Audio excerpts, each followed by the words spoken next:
시대를 살아가는 사람이라면 누구나 바라는 것 세 가지가 있는데, 첫째는 많은 수입이 생기는 것, 둘째는 돈 걱정하지 않고 마음껏 쓰는 것, 그리고 셋째는 일하지 않고 사는 것이라고 합니다. 땀 흘리면서 육체적인 노동을 하는 것은 능력이 없다고 취급을 받는 시대입니다. 우리 기독교인들 가운데서도 일하지 않고도 마음껏 소비하며 살 수 있는 것을 축복이라 생각하고 힘들게 일하면서 사는 것을 저주라고 생각하는 경향이 있습니다. 창세기를 보면 아담과 하와가 에덴 동산에서 쫓겨난 후에 노동의 수고를 해야만 살아갈 수가 있었다고 나오는데, 그러니까 사람이 노동하는 것을 하나님으로부터 형벌을 받은 결과로 잘못 이해하기 때문입니다. 거꾸로 생각해 보면 나분을 잃어버린 아담과 하와가 다시 에덴 동산에 들어가기만을 기다리고 아무것도 하지 않았다면, 그들이 에덴 동산에서 사는 것처럼 바깥에서도 아무것도 하지 않았다면 살아남을 수도 없었고 자손을 낳고 키울 수도 없었을 것입니다. 사람이 사는 동안에 수고하며 일하는 것은 한편으로는 괴롭고 고통스러운 일이지만 또 다른 한편으로는 우리 삶을 지속해 갈 수 있도록 하신 하나님의 은총이라고 하는 것입니다. 그래서 어떤 기독교 공동체에는 이런 글귀가 있습니다. 기도하라, 그리고 일하라. 아주 오래된 표기 때문에 라틴어로 오라 에트 라보라 그렇게 말했습니다. 하나의 표어나 구호 같습니다. 기도하라, 그리고 일하라. 이 글귀처럼 하나님께 기도하는 것과 땅에서 일하는 것은 서로 분리될 수 없는 성질입니다. 기도에는 반드시 일이 있고 일에는 반드시 기도가 있다는 겁니다. 그래서 우리는 이 신실한 그리스도인들이 일을 시작하기 전에 먼저 기도하는 모습을 볼 수 있는데, 그것은 우리가 일을 하는 동안에도 하나님이 도우시고 함께 하시기를 바라는 신앙입니다. 그래서 우리 그리스도인과 비그리스도인들의 구분을 떠나서 사람에게 일하는 것은 대단히 중요합니다. 일을 해야 생활할 수 있고, 일이 있어야 공동체를 유지할 수 있고, 일이 있어야 건강을 유지할 수 있습니다. 일하는 것은 하나님을 만나는 중요한 도구입니다. 그래서 오랫동안 지켜져 왔던 기도원의 기독교인들의 그 수도원의 공동체를 보면 일과표가 있는데, 이른 아침과 점심과 저녁 그리고 잠자기 전 4번 기도하는 시간이 있습니다. 그리고 3번 육신을 위해서도 밥을 먹지만은 3번 영의 양식인 말씀을 묵상하는 시간이 있습니다. 그리고 나머지 약 9시간 정도 함께 일을 합니다. 가축을 돌보든지 농사를 하든지 또는 물건을 만들든지 그런 일을 하게 되어 있습니다. 그런데 창세기를 보면은 사람들이 모여서 열심히 일을 했습니다. 그런데 오히려 파괴적인 결과가 나타난 것을 볼 수가 있습니다. 열심히 모여서 일을 했는데 결과가 안 좋았습니다. 창세기 11장을 보면은 사람들이 막 흩어져 있던 곳에서 막 모이기 시작하더니만은 벽돌을 진흙을 짓이겨서 벽돌을 만들었습니다. 그리고 그 벽돌을 한 장 한 장 역청을 발라가면서 한 장 한 장 쌓아 올라갔습니다. 그 시대 최고의 기술입니다. 그리고 최고의 건물을 만들기 시작합니다. 근데 어느 날 일을 하던 사람들 사이에 말이 통하지 않기를 시작합니다. 그러더니 이래서는 도저히 함께 일을 할 수 없다고 다투었습니다. 그리고 하나둘 말 통하는 사람들끼리 짝을 지어서 흩어지기 시작합니다. 하나님이 창조하신 이후에 사람들이 계획했던 가장 거대한 공사는 거기서 막을 내리고 맙니다. 이것은 바벨탑의 이야기죠. 이와 같이 오늘 사는 사람들 가운데도 평생 열심히 일을 했는데 많이 고생하고 수고했는데 아무것도 남은 것이 없다. 그런 탄식을 들을 수 있는 것입니다. 그래서 오늘 함께 읽은 말씀에 여호와께서 집을 세우지 아니하시면 세우는 자의 수고가 헛되며 여호와께서 성을 지키지 아니하시면 파수꾼의 깨어있음이 헛되도다. 너희가 일찍 일어나고 늦게 누우며 수고의 떡을 먹음이 헛되도다고 말씀합니다. 자, 그럴 바에는 아무 일도 하지 않는 것이 낫다고 할 만큼 우리가 하는 모든 일에 비관적입니다. 집을 세우는 것, 성을 지키는 것, 종일토록 일하며 수고하는 이 세 가지는 그 시대를 살아가는 사람들이 가장 중요하게 생각하던 일이었습니다. 그들의 삶의 전부입니다. 그런데 하나님이 함께 하시지 않는다면 이 모든 일이 헛된 수고에 불과하다는 것입니다.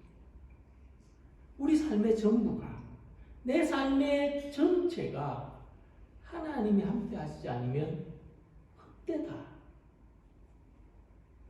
그래서 우리는 본문을 거꾸로 읽을 수도 있습니다.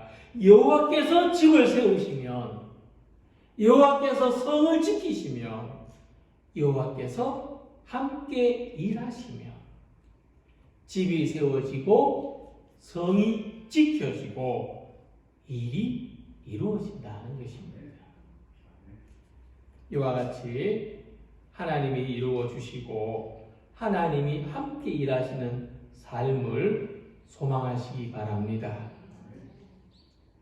성경은 이 세상이 하나님의 일하심으로 말미암아 존재하게 됐다는 것을 가르쳐 주고 있습니다. 태초에 하나님이 천지를 창조하시니라. 자, 이 말씀에서 하나님이 맨 처음에 하신 일은 창조입니다. 하나님 맨 처음에 창조란 일을 하셨습니다. 이 창조는 전에 없던 것이 최초로 존재하게 된 것을 창조라고 합니다. 이것이 하나님이 하시는 일은 없는 것을 있게 하시는 일입니다. 하나님의 일입니다. 사람은 못합니다.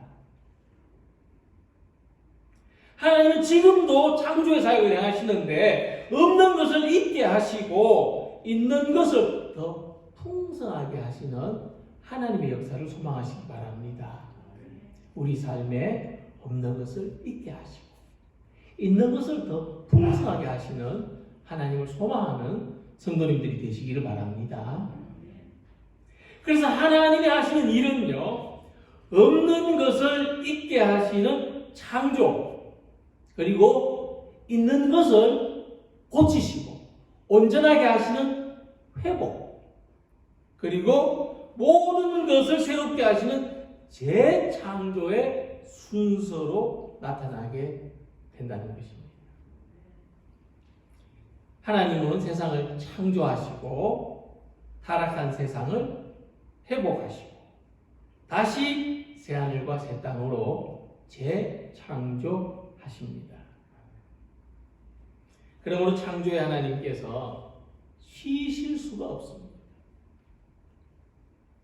창조의 하나님은 회복케 하는 일, 새로운 창조를 이루기 위해서 지금도 쉬지 않으신다.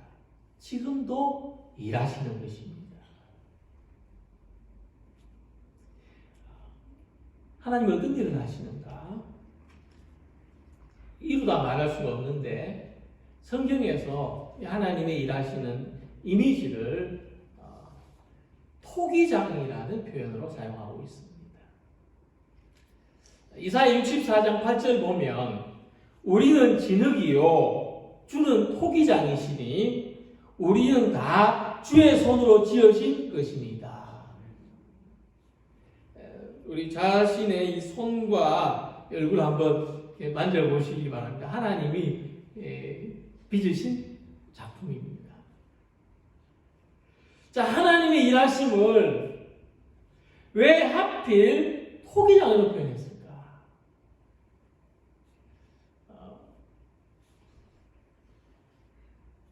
어떤 사람은 좀 손에 힘이 좀 강하게 들어갔을 수도 있습니다. 예. 그런데 하나님의 일하심을 왜 이 토기장이라고 표현했을까? 이사야 선지자는 이 토기장이 집에서 질그릇이 만들어지는 것을 봤습니다. 이 토기장이가 원하는 대로 질그릇을 만듭니다. 이처럼 우리 운명이 하나님께 달려 있다는 겁니다. 그런 뜻입니다. 그러니까 하나님의 일하심은 언제든지 토기장이처럼 창조와 회복과 재창조를 하실 수 있는 절대적인 성질이다. 그런 말씀입니다. 이 토기장이 하나님께서 다듬어 가시는 흙무더기는 우리들을 가리키고 우리들의 역사를 가리킵니다. 또 우리는 하나님의 일하심 속에 살고 있습니다. 우리 삶에 하나님이 함께 일하시고 하나님은 우리가 하는 모든 일을 통해서 하나님 일을 완성해 가십니다. 우리가 무언가를 만들지라도 우리가 배를 항해할지라도 이 손을 붙들고 계시는 하나님, 우리와 함께 일하시는 하나님을 발견하시기 바랍니다. 그래서 본문 1절 2절에는 세우는 자의 수고가 있고 지키는 자의 깨어있음이 있고 일찍 일어나고 늦게 잠을 자는 수고가 소개되는데 하나님이 함께 하신다는 것입니다. 이 수고 속에 하나님이 함께 계신다. 하나님 우리를 택하시고 부르시고 사용하셔서 하나님이 원하시는 일을 이루어 가십니다. 자, 그러나 우리의 인생이, 우리의 삶이 하나님 없이 일하는 삶도 될 수 있다는 생각을 해야 됩니다. 하나님 없는 삶, 하나님 없는 인생은 세우고 지키고 일찍 일어나고 늦게 자는 이 모든 수고가 결국은 헛된 일에 불과하다. 그것을 경계하고 있는 것입니다. 나중에 참 헛되다 하지 않기를 바라는 것입니다. 어떤 사람에게 꽃가게를 하는 친구가 있는데 매일 그 향기 나는 꽃과 함께 일하니까 참 좋겠다고 했습니다. 그랬더니 친구가 하는 말이 세상에서 이 일만큼 힘든 일이 없다는 겁니다. 왜냐하면 물었더니 매일 새벽에 꽃시장에 가서 싱싱한 꽃을 골라서 사야 되고 이 꽃을 다듬느라고 가시에 찔리고 줄기를 다듬느라 손이 성할 날이 없다. 이 꽃 만지는 사람 손이 제일 험하다고 합니다. 늘 물기에 젖고 가끔 이 화분을 가게 하다 보면 흙 속에서 벌레가 막 나오고 지렁이가 나오는데 깜짝 놀라는 일들이 얼마나 많은지 모른다. 그날 다 팔지 못한 꽃을 먹어서 처리할 수도 없으니 고스란히 손해를 볼 때도 있다고 합니다. 그래서 참 겉으로는 쉬워 보여도 세상에 쉬운 일은 하나도 없다는 것을 깨달았다고 했습니다. 내가 할 만해 보여도 직접 해보면 참 힘들고 어려운 일들이라는 것을 알게 됐다고 합니다. 우리는 다 어려운 일을 하고 있습니다. 어떻게 생각하면은 일이 없는 것도 참 어려운 일입니다. 일이 없이 지내는 것도 얼마나 어려운지 모릅니다. 근데 하나님께서는 이 우리가 하는 일을 통해서 창조와 회복과 재창조의 사역을 하신다는 겁니다. 우리가 무엇을 할지라도, 우리가 가만히 있는 순간에도, 그래서 우리는 무엇을 하든지 이것이 하나님의 일이고 하나님이 함께 하신 일이라는 믿음으로 살아가기를 소망합니다. 유명한 이야기처럼 동네 골목 한쪽을 빚을 하더라도 하나님이 창조하신 세계의 한 모퉁이를 내가 아름답게 하고 있다. 이런 마음으로 일하라는 것입니다. 자기 힘으로, 자기 노력으로, 자기 혼자 일하는 사람이 아니라 하나님이 원하시고 기뻐하신 일이 될 수 있도록 하나님과 함께 일하는 성도들이 되시기를 기원합니다. 자, 그래서 우리는 날마다 집을 세우는 수고, 성을 지키는 수고, 일찍 일어나고 늦게 잠을 자는 수고를 하는데 하나님의 도우심이 없이는 이 수고가 모두 헛된 일이 될 수 있으므로 하나님의 도우심을 소망해야 됩니다. 이렇게 우리가 하나님의 도우심을 기대하고 소망할 때 하나님이 주시는 은혜가 있습니다. 2절 말씀에 그러므로 여호와께서 그의 사랑하는 자에게는 잠을 주시는 도다는 말씀입니다. 여호와께서 사랑하시는 사람에게는 그가 잠을 자는 동안에도 복을 주신다. 잘되게 하신다는 뜻입니다. 직역을 해서 잠을 주신다 이렇게 번역이 되는데 그 의미는 그렇습니다. 잠을 자는 동안에도 잘되게 하신다. 복을 주신다. 이렇게 잠은 그냥 자는 게 아니고 하나님께 맡기고 맡겨야 잘 수 있다. 이런 거죠. 우리가 잠을 자는 동안에도 하나님이 우리를 위해서 일하시고 이 믿음을 가질 때 편안히 잠을 이룰 수 있다고 하는 것입니다. 우리의 경험이죠. 그래서 하나님이 도우신다는 믿음을 가지지 않는다면 우리는 뜬 눈으로 밤을 새운다 할지라도 또는 밤새워 잠을 자지 않고 일한다 할지라도 아무것도 나아지는 게 없습니다. 그러나 하나님의 사랑하심을 믿는 사람은 전쟁 중에도 바쁜 중에도 편안한 잠을 이룰 수 있는 것이죠. 사도행전 12장을 보면 베드로가 옥에 갇혔을 때 어떤 일이 일어났는지를 말해줍니다. 베드로의 옆구리를 쳐 깨워 이르되 급히 일어나라 하니 쇠사슬이 그 손에서 벗어지더라 하고 했습니다. 천사가 베드로의 옆구리를 쳐서 깨웠다고 했죠. 베드로는 지금 오늘 내일 그 목숨이 오늘 내일 하는 사람입니다. 헤롯이 베드로를 죽이려고 옥에 가두었습니다. 근데 그때가 6월절이기 때문에 6월절 지나자마자 베드로는 야고보처럼 순교당할 운명이었는데 이 죽음을 앞에 둔 사람이 얼마나 깊이 잠들었으면 천사가 옆구리를 쳐서 깨웠겠습니까? 근데 이것은 베드로가 잠이 많아서 그렇다는 이야기가 아닙니다. 어떤 사람이 예민해서 못 잔다는 이야기가 아닙니다. 우리가 잠을 자는 동안에도 하나님이 우리를 위해서 일하신다는 것을 믿을 때 모든 염려와 걱정의 짐을 맡길 수 있다는 것입니다. 이 말씀에 담긴 의미는 뭐냐면 하나님이 우리 일을 대신해 주시는 심부름꾼이라는 것이 아니라 내가 그 일을 할 수 없다는 뜻이고 하나님께 맡겨야 한다는 뜻입니다.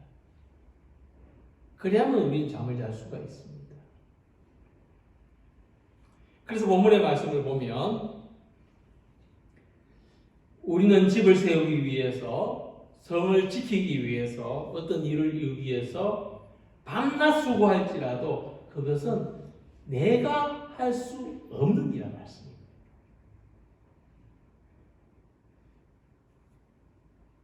내가 할 수 있다고 생각하는 사람도 있겠지만 이 순례자는 시인은 말합니다. 그것은 내가 할 수 없는 일입니다. 집을 세우는 일, 성을 지키는 일, 또 일찍 일어나고 늦게 자는 수고. 그래서 뭔가를 이루고자 하는 것을 있을지라도 내가 할 수 없는 일입니다. 그래서 바울은 뭐라고 말씀했냐면 나는 심었고 아볼로는 물을 주었으되 오직 하나님께서 자라나게 하셨다 하고 말씀했습니다. 심고 물 주는 것은 사람이 할 수 있는 일이죠. 하지만 싹이 나고 자라는 것은 사람이 할 수 없습니다. 싹이 나게 하고 싶다고 껍질을 깔 수도 없고 자라게 하고 싶다고 뽑아 올릴 수도 없습니다. 사람이 손을 댔다가는 망가지고 맙니다. 우리 삶에도 내가 할 수 있는 영역이 있고 내가 할 수 없고 손을 댈 수 없는 영역이 있습니다. 그럴 때 우리는 하나님이 일하십니다. 믿음. 그 믿음을 가져야 됩니다. 하나님은 아브라함이 100세에 아들을 낳게 하셨는데 그런 계획을 가지고 계셨다면 스프라이즈하게 99세 12월 달에 마지막 달에 말씀하셔도 됩니다.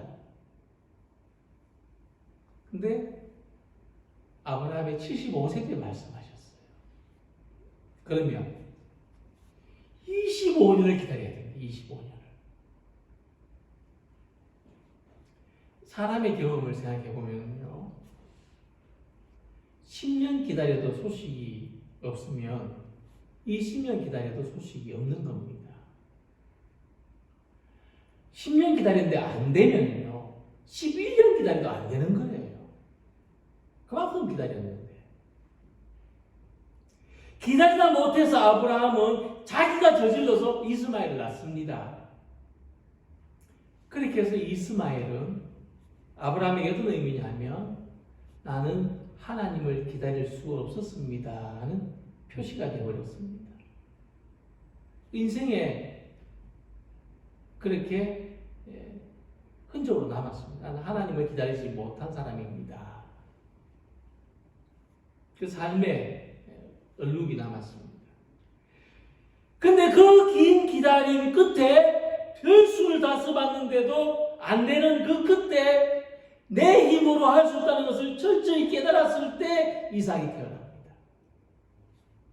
그래서 하나님이 사랑하시는 사람, 하나님을 사랑하는 사람은 하나님은 내가 할 수 없는 일을 이루신다는 것을 믿고 기다리는 사람입니다. 우리의 삶에 이 믿음이 있기를 소망합니다. 이 믿음으로써 오늘도 하나님께 맡기고 편안히 잠들 수 있기를 바랍니다. 이 믿음으로 날마다 하나님의 평안을 누리시기를 소망합니다. 시인은 하나님이 우리와 함께 일하시는 결과를 가정에서 발견합니다. 아주 가까이에서 발견한다는 뜻입니다. 보라, 자식들은 여호와의 기업이요 태의 열매는 그의 상급이로다. 그 시대 사람이 결혼하고 자녀를 낳는 일은요, 하나님의 선물로 여겼습니다. 하나님의 상급입니다. 그래서 그들은 하나님이 주시는 대로 자녀를 낳는다고 여겼습니다. 그러니까 그것은 우리의 공로나 우리의 수고로 할 수 없는 일이라는 것입니다. 그런 가정에 대한 그런 믿음을 가졌습니다.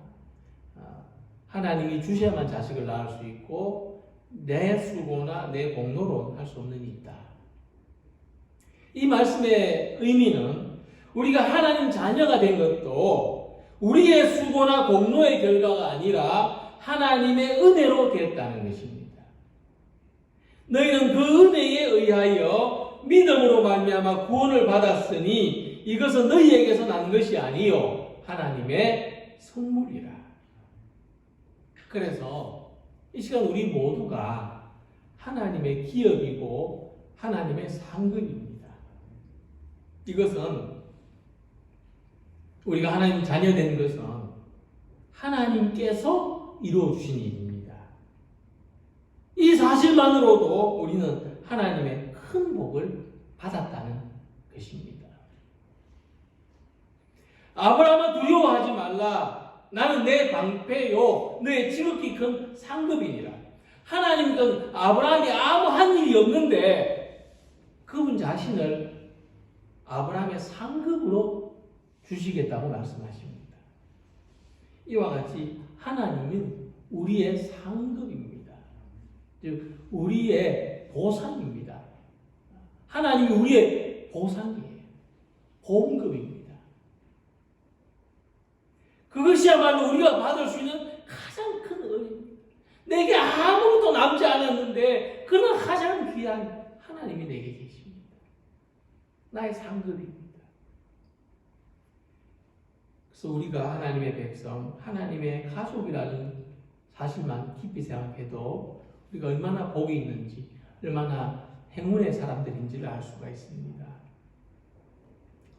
이왕이면 더 좋은 조건에서 살게 해주시고 더 나은 혜택을 누리게 하시고 일하지 않고도 많은 소득을 얻고 마음껏 쓸 수 있는 삶을 바라겠습니다만은 우리가 원하는 다른 최소한의 삶의 조건들이 있지만은 우리의 수고나 노력 없이 받은 복이 있다는 것, 은혜가 있다는 것을 발견하는 성도들이 되시기를 바랍니다.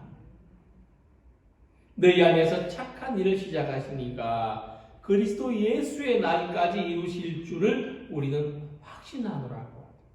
바울은 빌립보 교회 성도들에게 우리 안에서 착한 일을 시작하신 이가 따로 있다. 그분이 일을 이루신다고 말씀했습니다. 오늘 본문의 말씀은 우리를 위해서 일하는 분이 따로 있다는 말씀이죠. 누가 짐을 세워줄까? 누가 성을 지켜줄까? 누가 이 일을 이루어줄까? 누가 편안히 잠을 자게 해주고 누가 나를 하나님의 가족으로 인정해줄까? 우리 도움은 하나님께 있음을 믿으시기 바랍니다. 우리가 이 은혜를 생각하면서 함께 부를 찬양이 있습니다. 찬양 우리 함께 부르시겠습니다.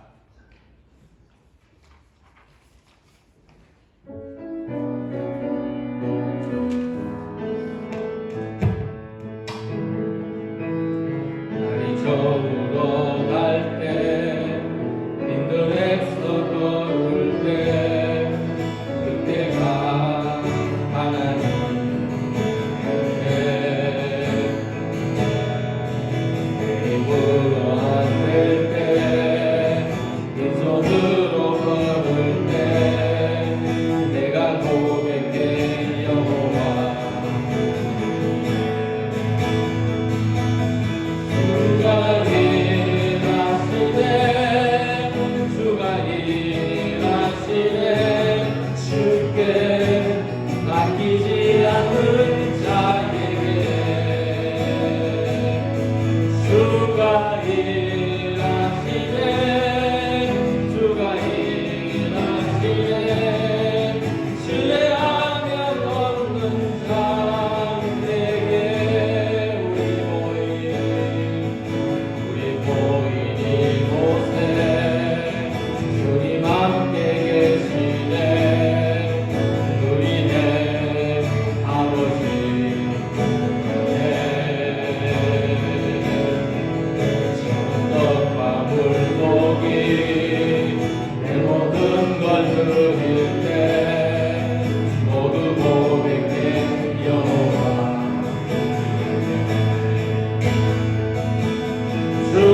고백하는 우리 모두가 되시길 바랍니다.